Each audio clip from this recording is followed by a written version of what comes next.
What's up in War Eagle War Report family? You got Ike Jones, and we are here with another episode of Facts or Nah, Kentucky edition this time. Let's get straight to it, man. Y'all know how we do right here, War Report style. Let's drop it on them.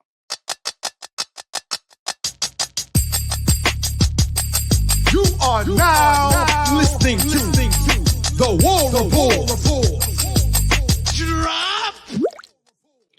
Morning drop. It is here. Facts or Nah Friday, brought to you by the good folks over at the Rogue Shop. I'm in here with my guy, Dylan Lark from the College Loop. Once again, Dylan Lark, now a Facts or Nah veteran. We're going to get in here and talk a little bit about Auburn versus Kentucky. For those of you who are here for the recording live, appreciate you all for jumping in. Get your Facts or Nah questions down there in the live chat, and we will answer those in just a minute. But before we get into those, we're going to do a couple of our own here. Dylan, we didn't talk about which ones we're going to do each. I don't know why we didn't do that. We normally get that figured out before we go and start doing this stuff. But I will get us kicked off because I want to talk about this Auburn offense that has been unable to do the whole distributing the football to multiple people, multiple targets, and the whole scoring thing. We're not going to get into the scoring portion, but let's talk about the distribution. And I want to ask this one, Facts or Nah, 3 targets each for Keandre Lambert-Smith and Cam Coleman, the 2 leading receivers for Auburn this season. How do you feel like that's going to go versus Kentucky in this game?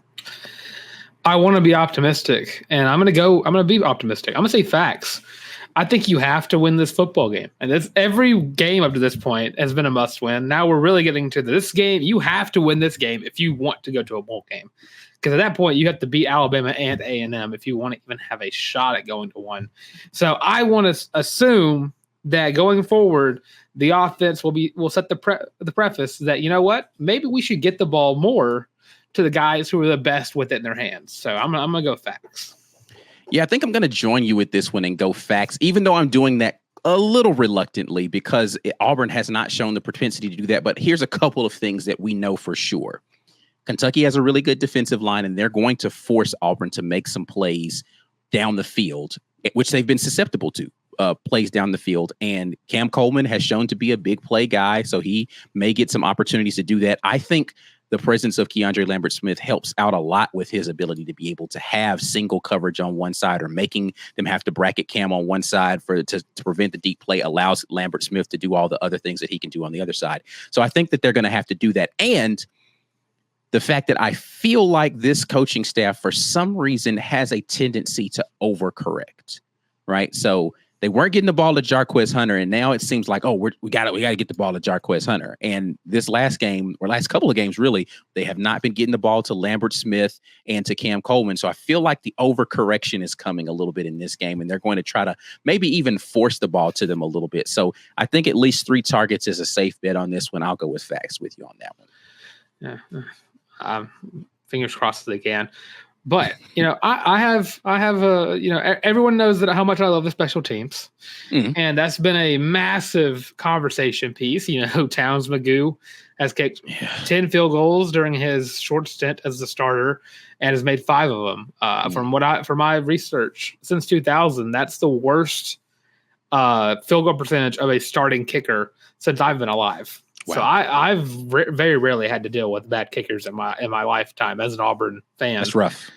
Yeah, it's very rough. And, Alex McPherson was brought up that, maybe he can kick it from 35 in. So facts or nah, we will see an Alex McPherson field goal versus Kentucky. I'm going to go big facts on this one for a couple of reasons. For all of the reasons you just named as far as Towns and his inability to be consistent this season. For the statement that Coach Freeze made about they were potentially ready to do that during the Missouri game had they gotten an opportunity to, and Auburn's inability to score touchdowns in the red zone. So I think that you get a trip to the red zone and you need points. Hey, let's just go ahead and take the 3 points we have in our back pocket with a guy who we trust with McPherson. I think you have a McPherson sighting in this game. I'll go big facts on that one. Yeah, I'm gonna go a massive facts on it. So much so that I think you can play the graphic twice. Massive facts. You have to score points. I will do that just at your request. There are so many points have been left off the board. Dating back to Oklahoma, you lose the game by 6, and there was 2 missed field goals in that game. You have to make field goals if you want to win football games. Auburn's had a slew of great kickers. Alex McPherson's only ever missed 1 kick. It was his first ever kick. He has a record streak right now of 19 field goals in a row. Get him back on the field if he's ready to go, because I can't watch this offense not score any more points. I'm getting desperate for any kind of points to go on the board. Yeah, it's that time. I mean, listen, Auburn had plenty of opportunities to put points on the board, including that field goal that was missed in the last game versus Missouri. That would have at least made it a little more interesting at the end of the game when you lose that game that closely. Another 3 points there on the board, and you can go for a field goal at the end there instead of having to get all the way to the end zone, and it changes the way Kentucky has to defend on that last drive. So very important points left on the board, and we're not even going to mention the other portion of that drive and how it went disastrously. But let's get to another facts or not question here, and we will go to the defensive side here and say, facts or not, Auburn gets back into the mode of takeaways, but this time with an interception. As noted, they had the fumble recovery in the last game versus Missouri, but can Auburn get an interception versus Brock Vandagriff in this Kentucky offense? What say you, Dustin, or excuse me, Dylan? Someone say, called you Dustin. My God, Dylan. So it's a D names that get to you. I want to say facts for the fact that Auburn's due for it. It's been a while since Auburn's gotten an interception. Yeah. We talked about New Mexico was the last time Auburn actually got an interception. They have 4 on the year, and Auburn's secondary has been a little iffy at times. And I think that with Brock Vandagriff, who isn't the best thrower of a football, this will be a battle of the mid between the 2 quarterback situations. I'm gonna let you finish, but you're 100% correct about that. Continue. So I think that Brock Vandagriff might throw 1 or 2 in the hands of a defender. Yeah, I don't want to, but I'm going to go nah on this, man. I just have not been confident in the ability of this defense to be able to get interceptions. I noted this at the beginning of the season. I've talked about this on Facts or Not episodes between now and then. Just traditionally, DJ Durkin's defenses have not been getting a lot of interceptions. They've been causing havoc. They've been getting tackles for loss. They've even forced fumbles. They just don't get interceptions for some reason. Traditionally, when you go back and you look at the history of his defenses, now this defense is due for one. I mean, Jaron Thompson had one hit him in the back of the head in the last game, where if you're and I understand he was kind of in like, oh crap, let me get over here mode, but like, golly, man, learn how to run and have your head turned and track the ball. And you have an easy interception there on one of Brady Cook's first passes as he came back into the game that he well underthrew to a guy that was open. So I just don't have. Now, what I will say, Jalen Crawford showed me a little something in this last game about his ball skills in that one. So maybe he changes that. Kayan Lee has had a little bit of stuff where he's shown me some ball skill stuff. So there's guys on this team that can do it. I'm just not super. I mean, golly, man, Jaron Thompson had one of the best interceptions of the year, climbing over a guy to be able to get. But I just haven't seen that tenacity in attacking the football from this defensive backfield enough in this game for me to confidently say that. I'm going to go with nah on this one, but God, I hope I'm wrong, because as you say, Vandagriff has been known to be able to throw that to the other team every now and then, and we need to have that happen a few times. If Auburn's able to force a couple of turnovers in this game, advantage Auburn for real, as long as we don't see the return of Cal and Arkansas of Auburn. There might be more turnovers in this game than points scored. Oh, my God, that would make my head hurt. I don't know. I might turn – that might be the first Auburn game I've turned off in a very long time if I see that happen. So – and I've been very diligent about not turning games off and just dealing with it. But I don't know if I'd be able to survive that, man. So, all right, we're going to get into a quick break here. As of a lot recently, this episode is brought to you by the folks over at Joy Mode. Make sure you head over to joymode.com. Try joymode.com and use code RAPPORT when you do. That gets you 20% off plus free shipping. If you need a little bit more confidence in your ability to perform, try joymode.com. It's a place where you can go to be able to get that. And hopefully you'll use code report. That tells them the folks at the War Report sent you over there. Plus, get you a little something off of your purchase. Listen, don't be ashamed to get a little help. Just like Hugh Freeze. Hey, if you need some help with your offense, don't be ashamed to ask for help. Go out there and get any assistance that you need. Joy Mode might be your assistance to be able to help you score, because scoring has not been a thing that's been happening around the Auburn program. Don't be like Auburn. Make sure that you go out there and score. Go to tryjoymode.com. 20% off plus free shipping when you use code REPORT. All right.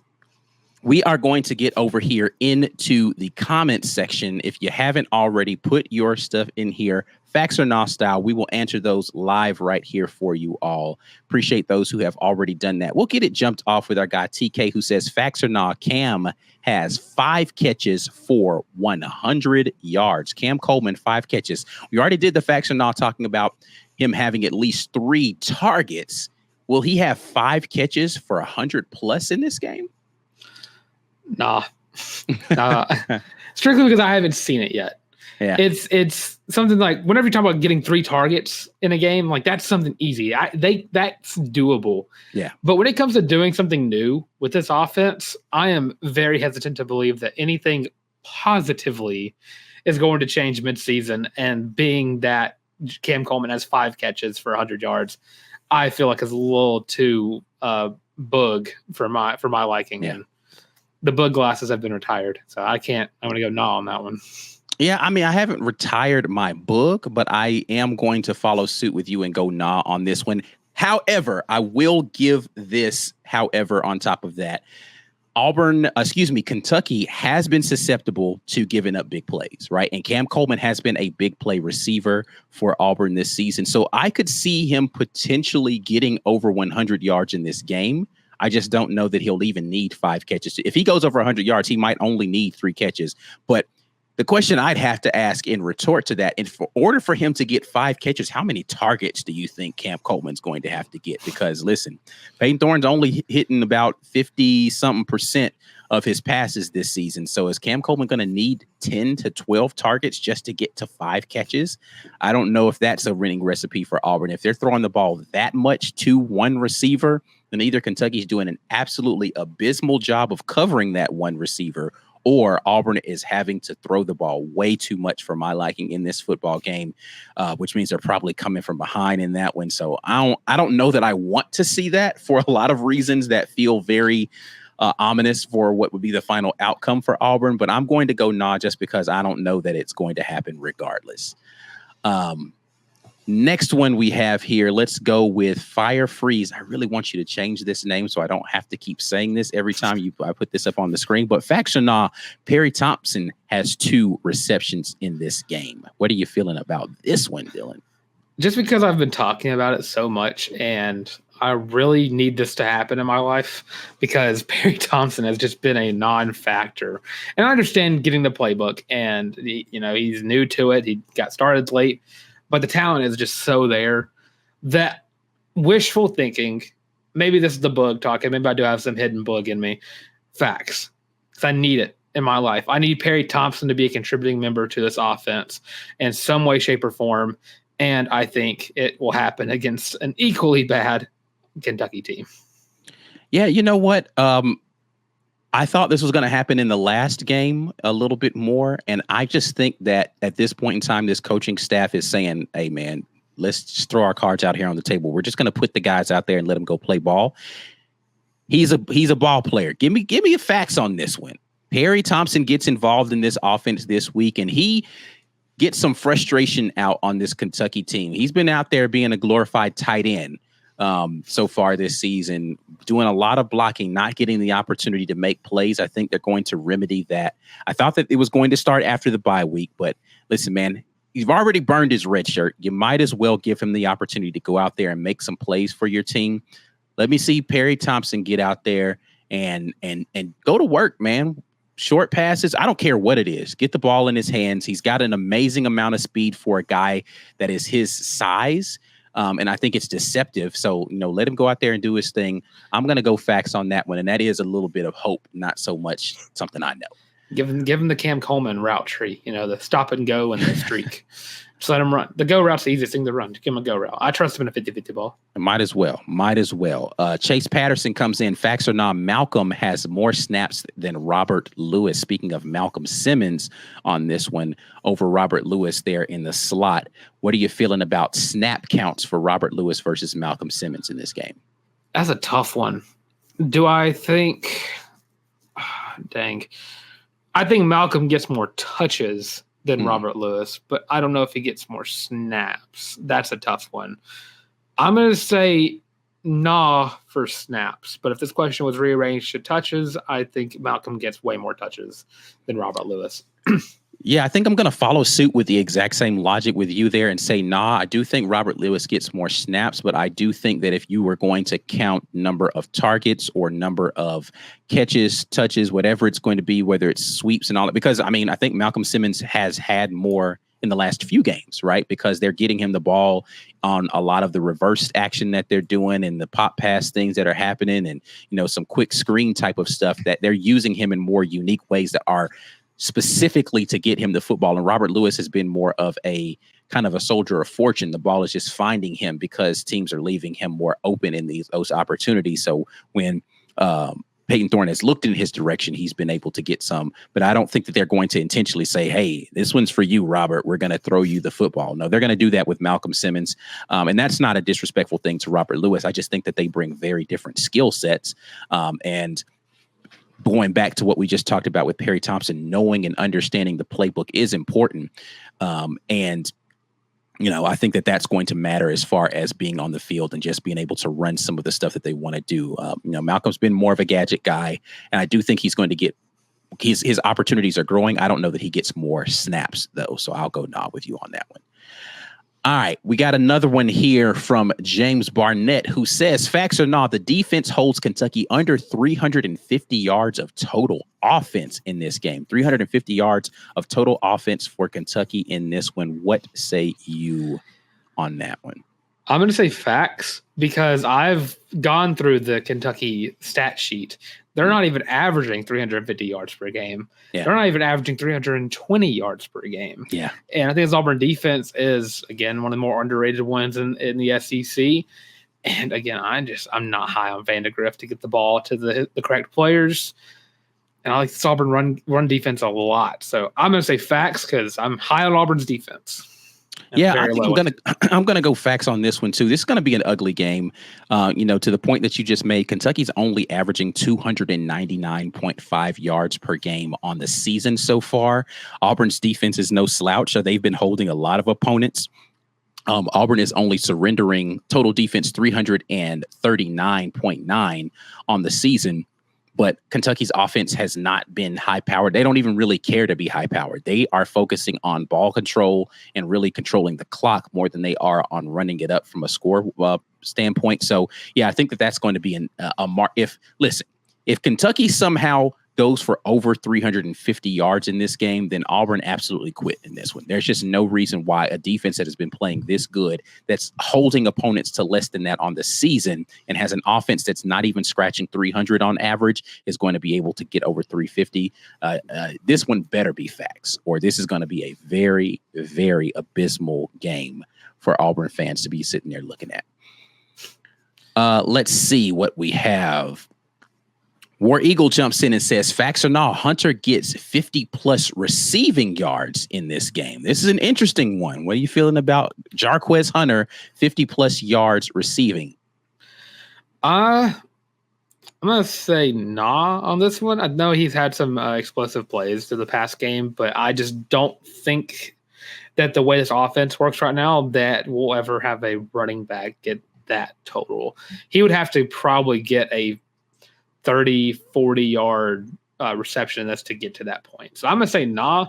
I think that you want to get the ball out more to, you know, KLS, Cam Coleman, Malcolm Simmons, fingers crossed, Perry Thompson, and also hospital balls not included, Rivaldo Fairweather. Yeah, I'm going to follow with you on this one and say nah on this one as well. And this has nothing to do, I think, with what Jarquez Hunter can do. I just think it has to do a lot with what you said, the way that the offense has been going and the way, you know, I felt optimistic about maybe he was evolving into a check down merchant again, and he went away from it promptly in the Georgia game. And, I'd like to be able to see him get to that check down a little bit more often. It just doesn't seem like that's something that he wants to do. Speaking of the quarterback, Peyton Thorne there, if he were to go a little bit more into the check down game, Jarquez Hunter would have the ability to get 10 yards here, 15 yards there, because listen, man, his yards after contact aren't just when they hand the ball off to him. When he catches the ball out of the backfield, he had the one catch versus Missouri where he caught it on the sideline. The guy is within 2 yards of him when he caught it. He turned around and still made him miss and went and got another 6 or 7 yards out of that. So Jarquez Hunter is able to make guys miss. If you get him, 5 targets in the game, he could get over 50. I don't think he gets to 5 targets in the game. He's probably going to get 2 or 3 out of the backfield. And unless one of them is a huge one, right, then I don't think he gets to over 50. If he does, again, I'll continue to give these. If Jarquez Hunter has over 50 yards in receptions, one of 2 things has happened in this game. He broke a really long one, or Auburn is in that mode where they're just having to throw the ball a bunch and they're ending up checking the ball down to him a bunch because they're not open downfield. And only one of those 2 scenarios is a good one for Auburn. So I'm hoping if we're going to go over 50, it's going to be because he got a 40-yarder and then another 2 that equal the other 10 plus yards that he's going to need to be able to do what he has to get over 50 in the game. All right, we are going to get out of here. We appreciate you guys jumping in here with us for our Facts or Nah. If you have other stuff that you want to put down there in the comment section, feel free to do that. But as always, Facts or Nah is brought to you by the good folks over at the Rogue Shop. Actually, all of the morning drops are brought to you by Rogue Shop. Whether it's sleep, stress, pain, anxiety relief, Rogue Shop's got something for you, man. Make sure that you head over to rogueshop.com. Use code REPORT, 15% off of your purchase. That lets them know the folks at the War Report sent you over there. Make sure you guys tap in with my guy, Dylan Lark, over at the College Loop. Tap in with us right here at the War Report. We'll be back at you all next time. But until then, and as always, War Eagle. War Eagle.